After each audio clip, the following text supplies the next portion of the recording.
This is Hoops and Brews. You can find us on Twitter, Instagram, Hoops and Brews, HoopsNBrews.com. Find us on YouTube at Hoops and Brews. Also, you can find us on YouTube at MLG Highlights. Shout out to everybody that's been watching us on MLG Highlights. We appreciate you. You've been incredible. Thank you very much. Shout out to everybody that's still been listening to all the podcasts. I know we've been uploading a lot, so it's probably a lot for y'all to try to get through. So if you can't get through it, it's fine. But at least just at least listen to the beginning. If you don't go back and listen to the entire podcast of the old ones, fine. But at least listen always to the first 30 minutes, because that's usually what the craziest shit is.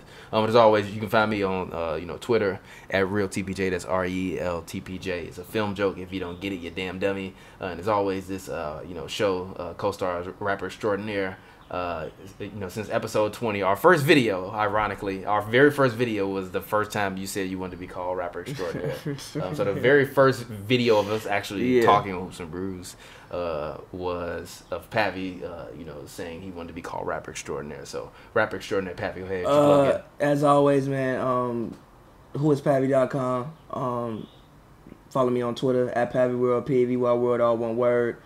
Instagram, the same thing. Please, guys, do not tweet me any basketball opinions on my personal page. My personal page is for Pavers, women in music only.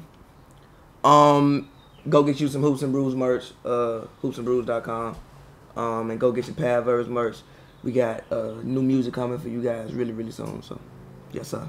All right, cool. So, back to it. On the list, I had The ref suck, but we thank you. We very passionately covered that. Debunked that. We didn't debunk anything. Yeah, we did. No. I said the refs were trash the whole series. It's just that LeBron, like I said in the 30 Minutes of Madness, that LeBron gets every single call. He's LeBron.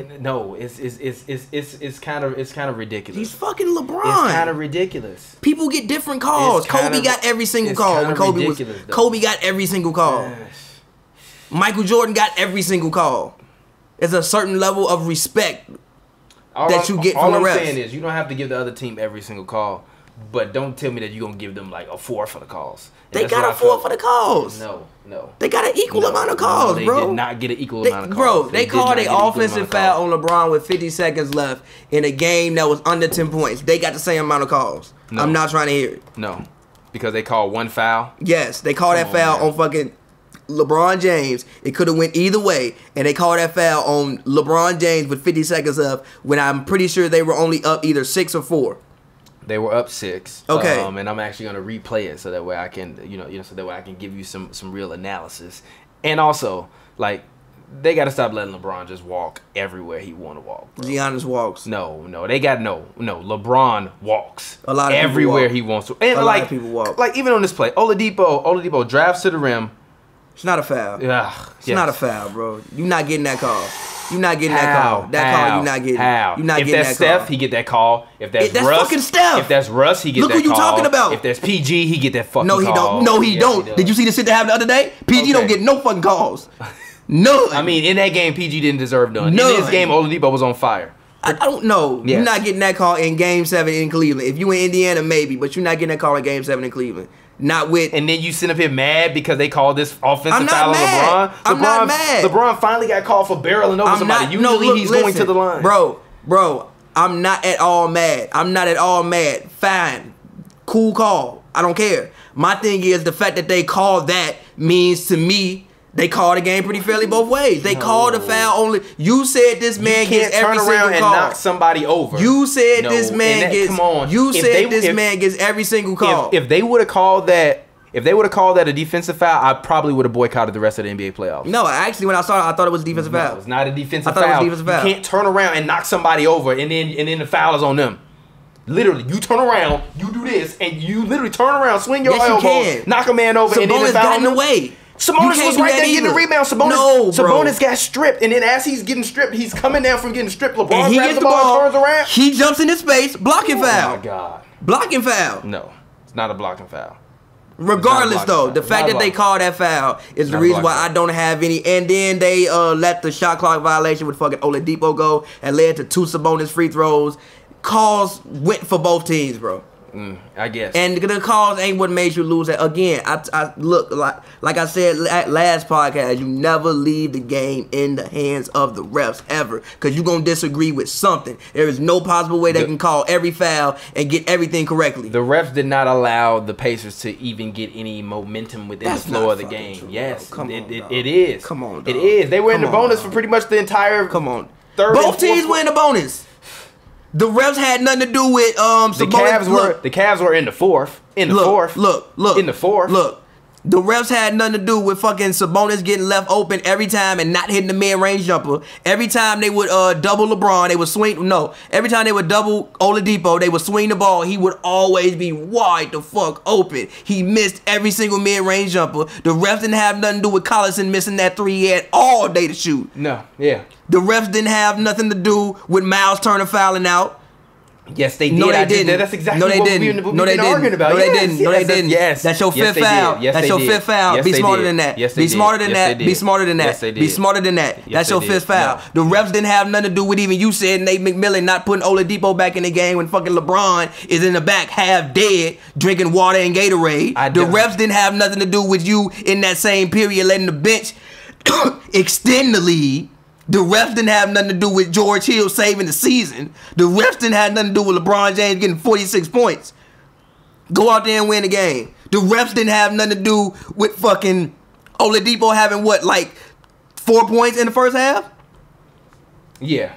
He was terrible in the first half, but Darren Collinson had it on in the first half, so I'm fine with that. Because if you Oladipo and you're gonna come out in the second half and give me 20 plus, I tweeted during the game that the Oladipo needed to score 30 in order for them to win. I just did not expect for the referees to not give the man no calls going to the rim. He getting hit every single time he get hit. He coming up literally looking like no. And even talking about the play when Kevin Love tried to take the charge, he moved out the way. He didn't touch him. No, he moved out. No, he didn't. He moved out the way. They made contact. If that's Harden going to the line and shooting free throw. It's fucking James Harden. Look who you talking about, bro. It's certain levels of respect.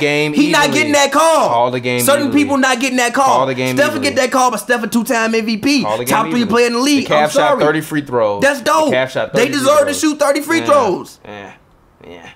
I don't have an issue with the way the refs call the game. Like I said, they missed calls both ways. They missed a pivotal, obvious shot clock. I'm sorry. The Cavs shot 40 free throws. They missed the Pacers shot 24 free throws. They missed the obvious shot clock violation by Oladipo, which led to an offensive rebound, which Sabonis got fouled, which they make 2 free throws on. They missed a lot of calls. That play wouldn't have happened if Miles Turner don't get fouled out. There should have been an and one on the layup that Miles Turner was putting back. What are you talking about? That play don't happen. What do you mean? So he don't take the 3? No, I'm talking about Miles Turner fouled out before that happened. Because what happened was he went up to try to grab the rebound. He got the rebound. What does that have to do with this play? Because he would have been in the game, so the situation wouldn't have even fucking happened. Oladipo would have took the 3. Fucking Miles Turner would have got the goddamn rebound. Then he would have got fouled with the line. He literally grabbed the ball and laid the ball up, and then when they said this is not what I'm. This is not the play I'm talking about. That has nothing to do with nothing I'm talking about. If Miles Turner didn't get fucking fouled out on that bullshit ass call, he would be in the game. Oladipo shooting the 3 and missing, and Sabonis getting the rebound and getting fouled. Throughout the fourth quarter, throughout the third quarter, every single time the true. Pacers started to build a little bit of momentum, true. Some bullshit started happening. That is not true. Yes, it is. Yes, it is. The Pacers had ample opportunities to take over this game, and they didn't do it. No, they only had one ample opportunity, and that was when LeBron James was out. That's a huge fucking opportunity. And guess what? Victor Oladipo went out there. That's the ref's fault? No, that ain't the ref's fault. The ref let Kevin Love get what? I'm not saying that the referees won the Cavaliers a series. The Cavaliers won the series. But the referees had an effect on it. The fact that we've been arguing about the referees for damn near 30 minutes should tell you that the referees had an effect on this goddamn game. No, you just being irrational. No, I'm not being irrational. They definitely had an effect on this series. They were terrible in this series. The refs didn't let Kevin Love get loose on the same goddamn pick and roll play like 4 times in a row. They were terrible. The refs also didn't let LeBron Christian be Thompson unstoppable out there in the post. moonwalking on every single screen and roll that he's involved in. Literally, just like the Warriors do that shit all the goddamn time. They don't never call no moving screens on them. Every single. Have you ever seen anybody on the Warriors set a legal pick? No. But guess what? I complained about that too. About the Warriors? Yeah. I've never seen you do that. All I say is when you say that, what do I say? They don't call it. So what you want me to do about it? but they should call it. I definitely believe they should call it. The same fucking reason that I think that they should call this fucking bullshit. You're not gonna get certain calls, but I mean, whatever. Okay, all right, whatever. We can move on. We can finish talking about that. I'm sure the Cavs fans are eating this up, but whatever, man. I'm sorry. We just gonna have to agree to disagree. Okay, fine. I just don't want the referees to be out here being pivotal parts of series because I don't like that. I need them to be invisible. I notice them way too much.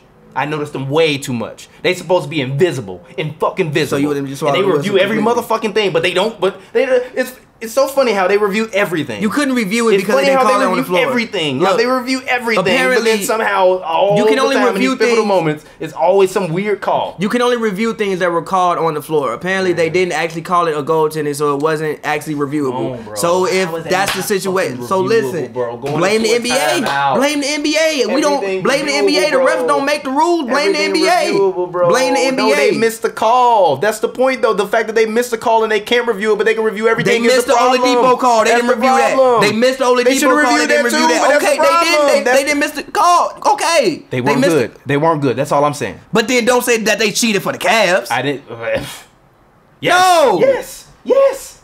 They were mediocre both ways. Yes. No, they weren't mediocre both ways. I legit did not have a problem with the officiating. The officiating affected the series. I legit did not have a problem with the officiating. It affected the series in multiple times, in multiple ways, going both sides, or for the Cavs and for the Pacers. Look, but for me, the Cavs got probably, let's say, 1 out of every 2 calls correct. The Pacers got like 1 out of every 4 calls correct. That's the problem. Again, never leave the game in the hands of the refs. Never ever leave the game in the hands of the refs. You go out there and win the game. Do not put the refs in a situation where they have to make a call because they could very well get it wrong. You go out there and you win the game, so that shit don't matter.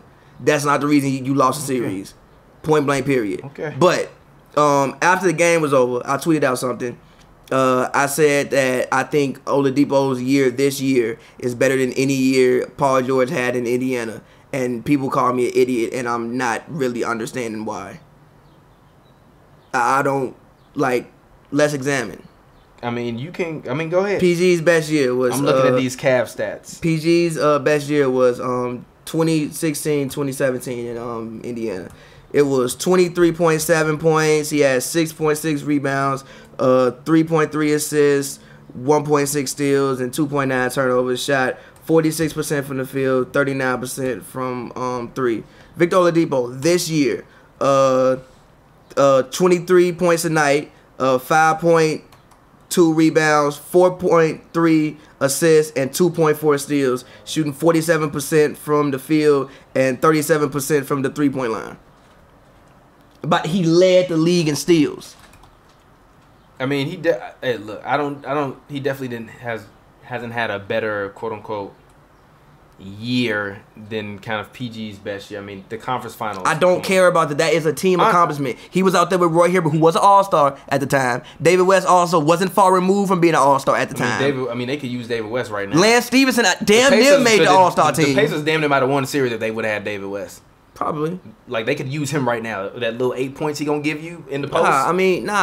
Even like with what I just said with Sabonis when he kept getting left open from like the top of the key. Or not top of the key, but free throw line, and he kept missing them, and he breaking them all the time. David West would knock those down, but regardless, he did that with a much much superiorly talented team than what Oladipo was working with this year. Yes, I think Victor Oladipo's year this year is better than any individual season Paul George had in Indiana. I don't give a fuck about that 50 wins. That's a team accomplishment. We looking at player to player, individual day performance. The man led the league in steals. I mean, yeah, but he did only put up 21 points per game this playoffs. I mean, PG averaged 24.7 this playoffs. What you mean? Okay. What I'm saying, I'm saying PG did average 28 in the playoffs. Okay. I'm just saying. I mean, I feel you, but look, I'll put it this way. If you're giving me one game for my life, will I take PG or Victor Oladipo? I'm taking Victor Oladipo this year over PG probably damn near forever. I'm sorry, I just see that dog in him, and sometimes I just look at PG. I'm just I don't really see the dog in you.